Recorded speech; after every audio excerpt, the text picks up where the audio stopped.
हूँ नूर फातिमा और आप देख रहे हैं रोशन भारत।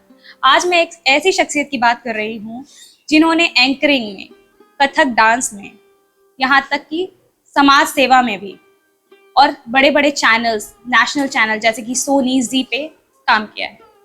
मैं बात कर रही हूँ डॉक्टर ईशा भारद्वाज मैम की। सबसे पहले मैम आपका बहुत बहुत शुक्रिया कि आपने अपना इतना कीमती वक्त हमें दिया। तो मैम अपने बारे में कुछ हमारे व्यूअर्स को बताइए। सबसे पहले तो Noor Fatima, thank you so much कि आप आज मेरा ये इंटरव्यू ले रही हो। मुझे बहुत अच्छा लग रहा है। आपकी प्यारी सी स्माइल हमेशा ऐसे बनी रहे। और दूसरी बात ये है कि अगर आप मेरे बारे में जानना चाहती हैं तो जैसे कि आपने बताया, मैं डॉक्टर ईशा भारद्वाज, मैं एक लेखिका भी हूँ, कवित्री भी हूँ और नृत्यांगना हूँ, मैं कथक पारंगत हूँ। और मेरी बुक भी आ चुकी है, मेरे मन की मैं, और अभी मेरी 2 बुक अभी आने वाली हैं बहुत ही जल्दी। और इसके अलावा मैं सोशल वर्क तो करती ही हूँ, सोशल एक्टिविस्ट हूँ और बहुत सारी ऐसी चीज़ें भी करने का बड़ा शौक रखती हूँ। अभी रिसेंटली मैं कई चैनल्स पे भी आई हूँ और मेरी जो शुरुआत हुई है वो DID से हुई थी, क्योंकि जैसे कि आपको बताया मैं कथक नृत्यांगना हूँ, तो मैं DID में गई थी एज ए कंटेस्टेंट। और उसके बाद में मैं सबसे smart corn with Ravi Dubey, मेरा एक शो आया था। और उसके बाद अभी कुछ टाइम पहले व्हील ऑफ फॉर्च्यून, जो कि अक्षय कुमार के साथ था, मैं उसमें आई हूँ। और अभी रिसेंटली, अभी आई थिंक शायद लास्ट ट्यूसडे की बात होगी, तो मैं लास्ट ट्यूसडे ही तुम हो ना घर की सुपरस्टार, जो कि राजीव खंडेलवाल जी के साथ था, मैं उसमें आई हूँ। बहुत सारी ऐसी चीज़ें हैं जो मुझे करना बहुत पसंद है, जो मैंने आपको बताया वो तो है। इसके अलावा बहुत सारी ऐसी चीज़ें छोटी छोटी करती रहती हूँ। होम प्राउड होम मेकर हूँ, 2 बच्चों की माँ हूँ और बहुत प्यारे मेरे बच्चे हैं, ईरा और शार्विल, और मुझे बहुत प्यार करने वाले मेरे पति, और बहुत सारी ऐसी चीज़ें हैं। आप जब मुझसे पूछेंगे मैं आपको बताती रहूँगी।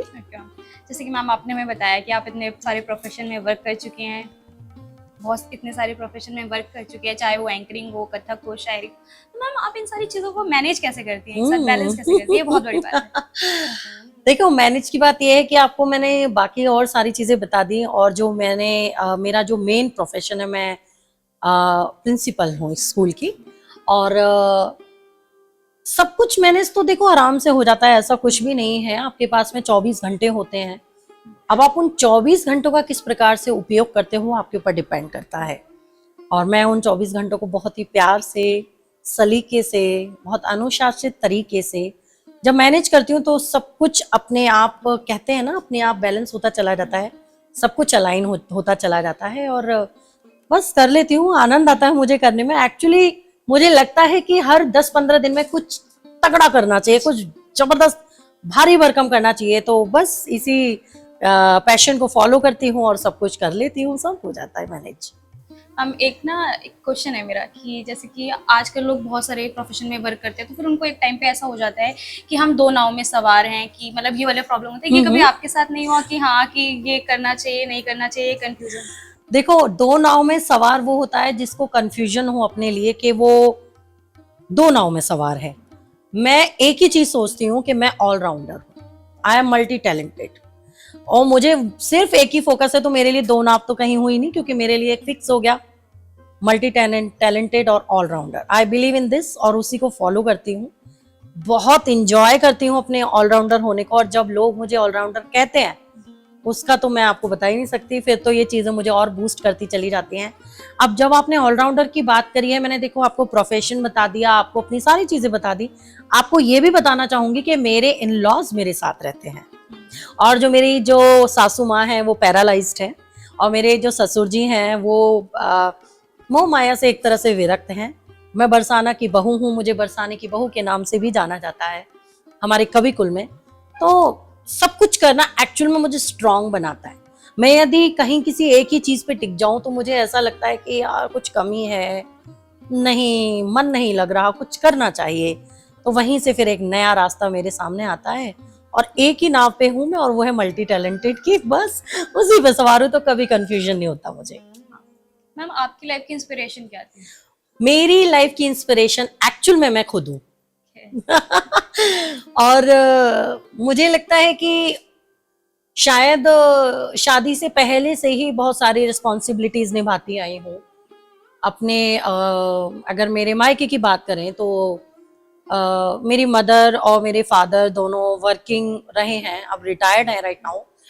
और जो मेरा भाई है वो थोड़ा सा बीमार रहता था। मेरी जो सिस्टर वो छोटी, तो शुरुआत से ही एक तरह से मेरे ऊपर रिस्पॉन्सिबिलिटीज थी। उन रिस्पॉन्सिबिलिटीज को देखते हुए आगे बढ़ती रही। जब ये सारी चीजें होती थी तो मेरे अंदर ये ना बस एक ये चीज है, और मैं आप सभी से भी कहना चाहूंगी, कभी ये ना सोचे कि मेरे ऊपर ही, ये अक्सर सुनने में आता भी है कि मेरे साथ ही क्यों। मैंने शायद इस शब्द का उपयोग कभी नहीं किया। मैंने कहा अच्छा मेरे साथ है, इट्स ओके। ये चीजें मुझे स्ट्रांग बनाती हैं। मैं फिर और उभर के आती हूँ, मैं और नया कुछ करती हूँ और बेहतर करती चली जाती हूँ। तो जब वो और बेहतर होता चला जाता है, वो चीज मुझे स्ट्रांग से स्ट्रांगेस्ट बना देता है, तो सब मैनेज हो जाता है। और रिस्पॉन्सिबिलिटीज का जैसे मैंने आपको बताया, तो सब हो जाता है ये सारी चीजें मुझसे। मैम, शायरी और कथक से मैं आपकी दिलचस्पी कैसे स्टार्ट हुई, कैसे पैदा हुई उनमें? हाँ, देखिए मैं लिखती भी बहुत पहले से ही हूँ, और नृत्य की बात करें तो मुझे शायद ऐसा लगता है भगवान ने मुझे नृत्यांगना ही एक तरह से पैदा किया है। मैं शायद पिछले जन्म में कोई नृत्यांगना रही होंगी, और एक ऐसी नृत्यांगना जो अपनी शायरी, अपने गजल, अपने गीत खुद लिखती हो। मुझे ऐसा लगता है, क्योंकि जब मैं स्कूल में थी उस टाइम में जब ये सारी चीजें करती थी, जो मेरी टीचर हैं बबीता कौशल मैम, मैं उनका बहुत ही रिस्पेक्ट से नाम ले रही हूँ। उन्होंने एक शब्द, एक सेंटेंस मुझसे कहा था, शब्द नहीं, एक सेंटेंस कहा था कि बेटा मुझे ऐसा लग रहा है तू पूर्व जन्म की कोई बहुत बड़ी नृत्यांगना है। तो वो बिलीव मुझे इतना इंस्पायर कर गया कि मैं उस बिलीव पे ऐसी खरी उतरी। मैंने और अच्छा और अच्छा और बेहतर करने की कोशिश की, और बेहतरीन होती चली गई। तो बस यही इंस्पिरेशन है कि शुरुआत से करती आ रही हूँ। मैं हमेशा एक तरह से सीखती हूँ, हर चीज से सीखती हूँ। आज आप मेरे सामने बैठी हैं, मैं आपसे सीख रही हूँ। किस तरह से आप मुझसे बातें कर रही हैं, आप किस तरह से मुस्कुरा रही हैं, आपकी आंखें कितनी प्यारी हैं, कितने अच्छे से आप बोल रहे हैं। तो मैं हर एक चीज से सीखना पसंद करती हूँ। शुरुआत से सीखती आई हूँ, चाहे वो प्रकृति हो, चाहे वो एक चींटी ही क्यों ना हो, चाहे वो एक हाथी ही क्यों ना हो। तो मैंने हर चीज से सीखा। और रही बात नृत्य की, तो मैंने ऐसे कोई किसी से मैंने कोई अलग से सीखा नहीं है, किसी से कोई दीक्षा नहीं ली किसी से। लेकिन मैं फिर भी मैंने दीक्षा ली है, मैंने इस प्रकृति से दीक्षा ली है। मैंने टीवी पे आने वाले हर कार्यक्रम से दीक्षा ली है, जहां से मुझे नृत्य की रुचि जागी, जहां से मुझे कथक के बारे में जानने को मिला। उस टेलीविजन, उस टाइम तो टेलीविजन ही हुआ करते थे, उनसे मैंने दीक्षा ली है। तो एक तरह से मुझे प्रकृति ने दीक्षा दी है, और बाकी सब ईश्वर की कृपा है मेरे ऊपर के मैं ये सब करती आ रही हूँ। जैसे कि मैम आप शायर है, तो प्लीज कोई शायरी पेश कर दीजिए। हाँ, मैं सिर्फ एक शायरा नहीं, मैं कवित्री भी हूँ। मैं आपको सुना भी देती हूँ कुछ। मैम बिल्कुल। हाँ, और रही बात इसकी, मैं आपने मुझसे ये भी पूछा था कि ये रुचि कहाँ से। मैं पहले से ही काफी कवि सम्मेलन वगैरह में आती रही हूँ, और बड़े बड़े कवि सम्मेलन मैंने अंजुम रहवर जी के साथ में बैठकर भी मैंने अपनी कविता पढ़ी है, और वो मुझे बहुत प्यारी लगती है। उनकी क्या एक कविता जो एक गजल या गीत कह लो, मुझे बड़ी पसंद है कि इस बिंदिया को पता है कि किस जगह दमकना है, इन चूड़ी को पता है किस जगह खनकना है, इस पायल को पता है किस जगह छनकना है। वो मेरे दिल के बड़ी करीब रही है। तो मैं आपको सुनाती हूँ। जैसे कि मैंने आपको बताया, मेरी जो ये बुक है मेरे मन की मैं, ये मेरे ही लिए है, मुझे ही डेडिकेटेड है, और इसी का मैं आपको सुनाती हूँ। और मुझे लगता है ये आप सभी को भी पढ़नी चाहिए, क्योंकि कभी कभार क्या होता है कि हमें ये नहीं समझ में आता हमें जीवन में करना क्या है। तो उस समय क्या करना है, सिर्फ और सिर्फ खुद से प्यार करना है। जब आप खुद से प्यार करने लगोगे तो सारी चीजें अलाइन होती चली जाएंगी। जब खुद से प्यार करोगे तो दुनिया आपको प्यार करेगी। वहीं से इंस्पिरेशन लेके, खुद से इंस्पिरेशन लेके मैंने अपनी ये बुक लॉन्च की थी। इसी की एक कविता आप सभी के सामने रखती हूँ, एक गीत सुना देती हूँ। एक खत लिखा खुद के लिए, एक खत लिखा खुद के लिए, जिसमें ना थे कोई दायरे, एक खत लिखा खुद के लिए। तुम हो चमक मन मन चली, तितली हो तुम ख्वाबों भरी आंखों के जुगनू, यूं कहे हर शय बना मेरे लिए, बहुत खूब। एक खत लिखा खुद के लिए। मैम आपकी आवाज में एक अलग ही जज्बा है। अरे बहुत बहुत शुक्रिया, बहुत धन्यवाद आपका। तो इसी तरह की बहुत सारी कविताएं जब आप पढ़ोगे धीरे धीरे आपको भी पता चलेगा। और अगर आप कहें तो कुछ और थोड़ा बहुत पढ़ूं या फिर बताएं, आप जैसा कहें। हाँ, मैम, चलिए, तो एक और है कि जिंदगी को मैं कैसे बुन रही हूँ, इसमें आपको सारी चीजें पता लग जाएंगी कि जिंदगी की राहों में मैं खुद को चुन रही हूँ, जिंदगी की राहों से मैं खुद को चुन रही हूँ, मैं एक कविता बुन रही हूँ।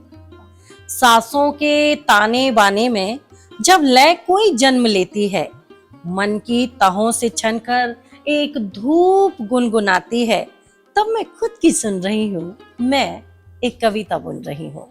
तो इस तरह की बहुत सारी कविताएं हैं। Thank you. आप बाय द वे मैम आप बहुत ही अच्छा लिखती हैं और आपकी आवाज बहुत अच्छी है। शुक्रिया शुक्रिया। मैम शायरी तक तो ठीक है, बट आप डीआईडी तक का सफर आपने कैसे तय किया? बिल्कुल, ये आपने एक ऐसा मुझसे प्रश्न पूछा है कि आज जब मैं कई टेलीविजन शोज में आ रही हूँ तो मुझसे अक्सर लोग ये पूछते हैं कि यहाँ कैसे पहुंचे हो आप। तो ये प्रश्न का उत्तर तो मैं जरूर देना चाहूंगी कि देखिए, हर सफर की अपनी एक कहानी होती है। तो मेरे सफर की भी एक ऐसी ही कहानी है कि मुझे शौक शुरू से रहा है, और शादी से पहले कहें या फिर मैं सबसे पहले बड़ी बात यह कि बचपन से ही मुझे शौक रहा है। तो शायद मैं 8th या 9th क्लास में होंगी, तब से ही मैं दूरदर्शन वालों को चिट्ठियां भेजा करती थी।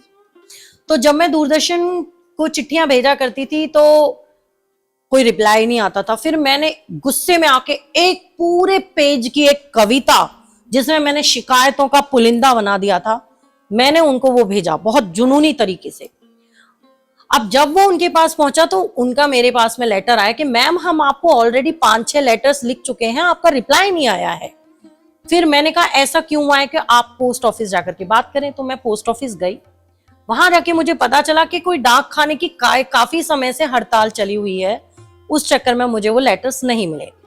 जैसे ही मुझे वो अपॉर्चुनिटी मिली, मैं गई और मैंने शूट किया वहां पे।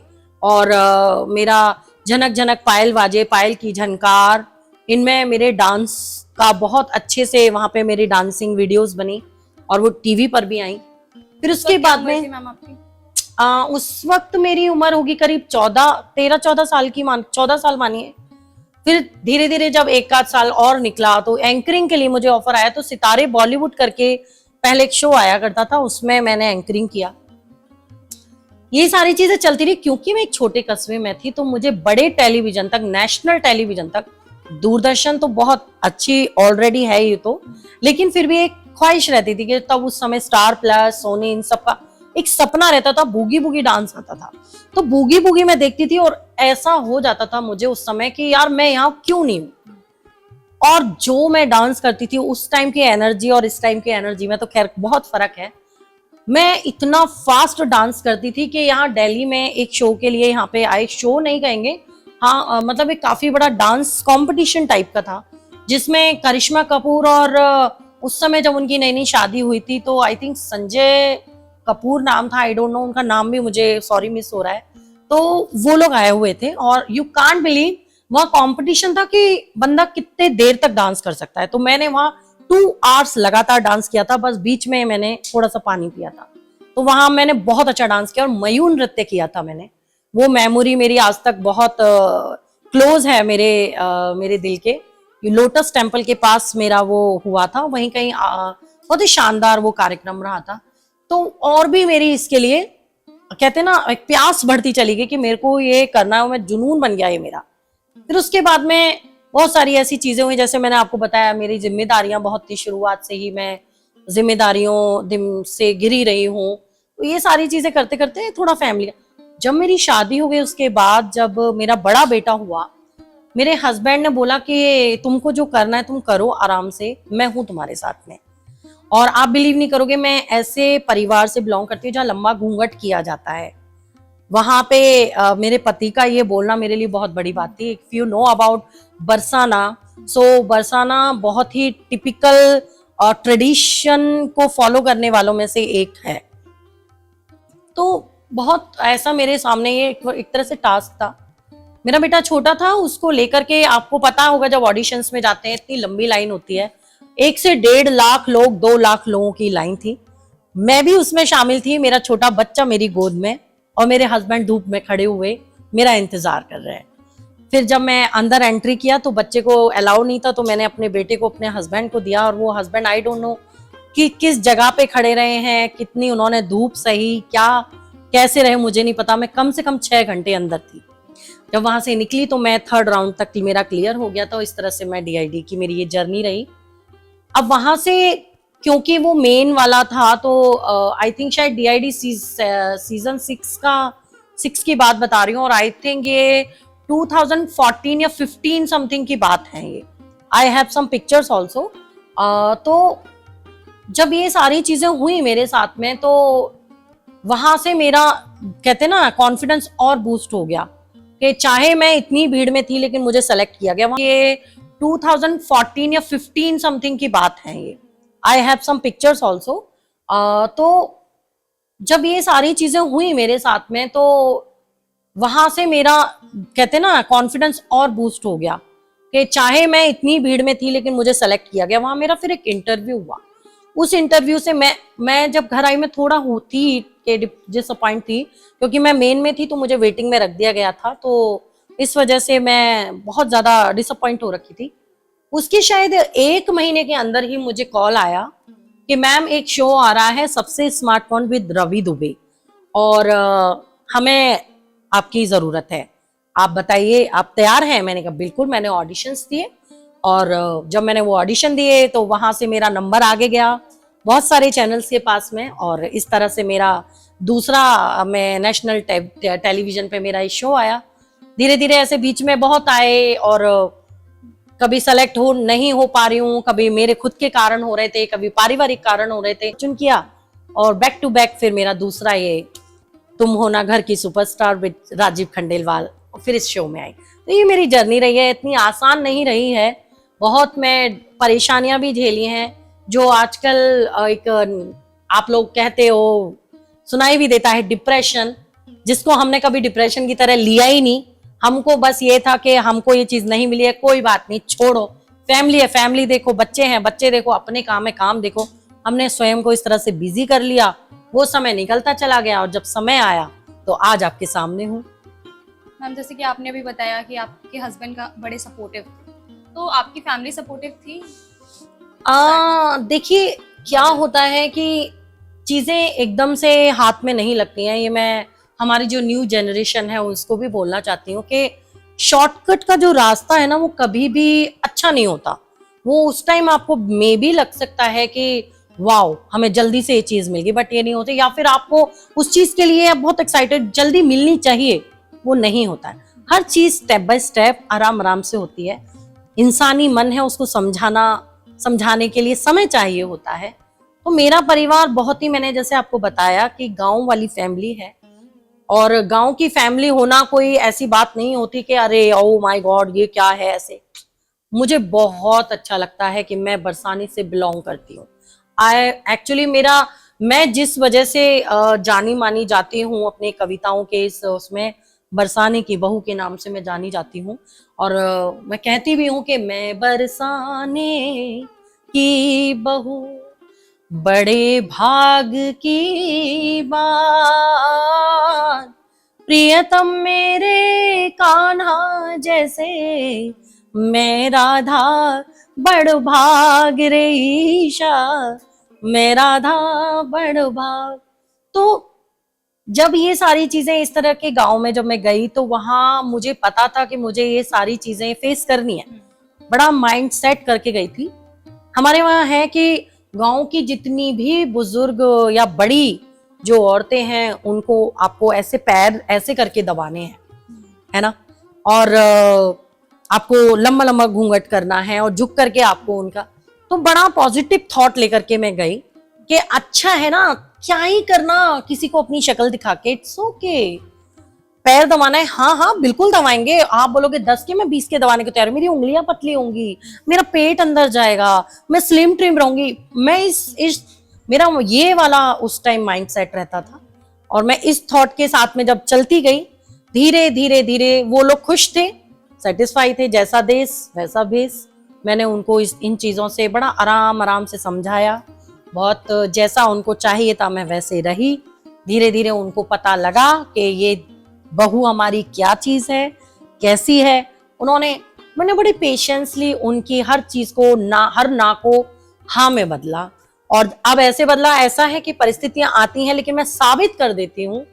अगर मुझे बोला जा रहा है कि हाँ बड़ी फन्ने खा बनने के लिए गया, तो ठीक है, इट्स ओके, अब प्योर फन्ने खा बन के ही दिखाऊंगी।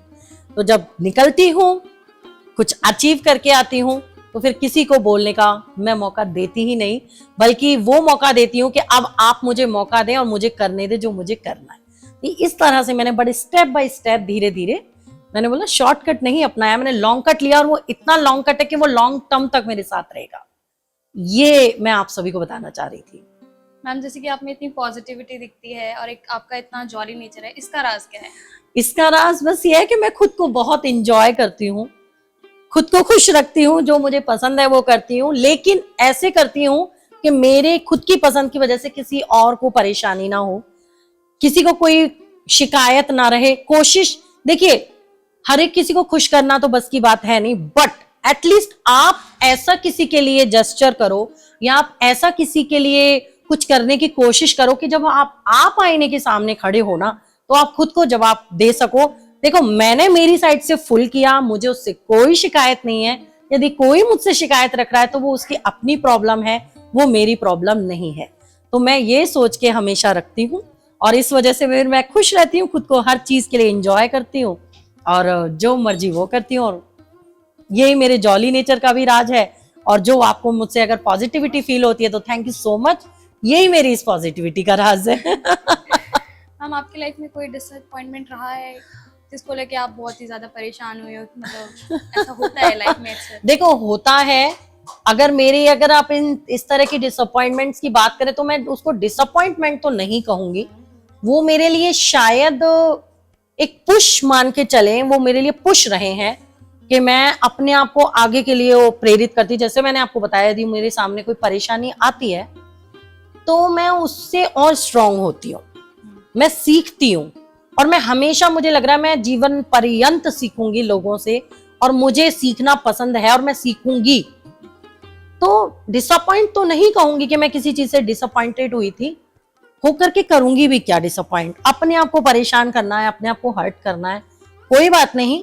अगर कुछ है ऐसी चीज तो उस डिसअपॉइंटमेंट को स्ट्रांगनेस में चेंज करके और अपने लिए एकदम, कहते हैं ना, शीशे के सामने खड़े होकर के मैं खुद को देख सकूं, खुद को पैम्पर कर सकूं, खुद को खूबसूरत कह सकूं, वो चीजें करती हूँ। तो आई थिंक डिसअपॉइंट वर्ड के लिए मैं थोड़ा सा अलग जाती हूँ और आप लोगों को भी बोलूंगी कि डिसअपॉइंट वर्ड पे तो बिल्कुल ना जाए।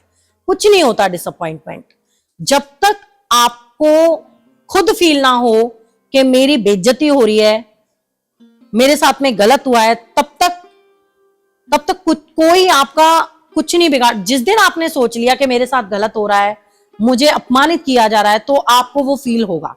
जिसको जो बोलना है वो उसके अपना पॉइंट ऑफ व्यू है, और मैं जो सोच रही हूँ वो मेरा पॉइंट ऑफ व्यू। और मुझे कोई अपमानित नहीं कर सकता, मुझे कोई डिसअपॉइंट नहीं कर सकता, मुझे कोई डिमीन नहीं कर सकता, क्योंकि मैं खुद को इन सब चीजों से बहुत ऊपर रखती हूँ। मुझे कोई फर्क नहीं पड़ता, मैं खुद को फील करती हूँ कि मैं बेस्ट हूँ, बिंदास हूँ, खुश हूँ, दैट्स इट। मैम, आपसे बात करके इतना तो मुझे पता चल गया है कि आप एक बहुत सशक्त महिला हैं। तो आपकी वुमेन एम्पावरमेंट पे क्या राय है?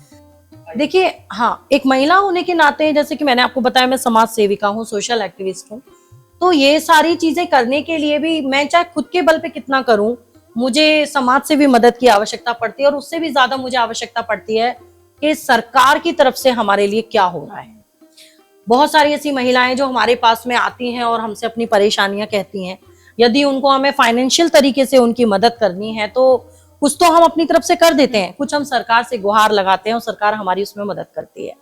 तो एक, मैं तो ये सोच रही हूँ कि एक सशक्त महिला, जो बहुत सारी ऐसी महिलाएं हैं जिनको आवश्यकता होती है, जब आती हैं उनके पास में, तो वो अकेली महिला कुछ नहीं कर सकती।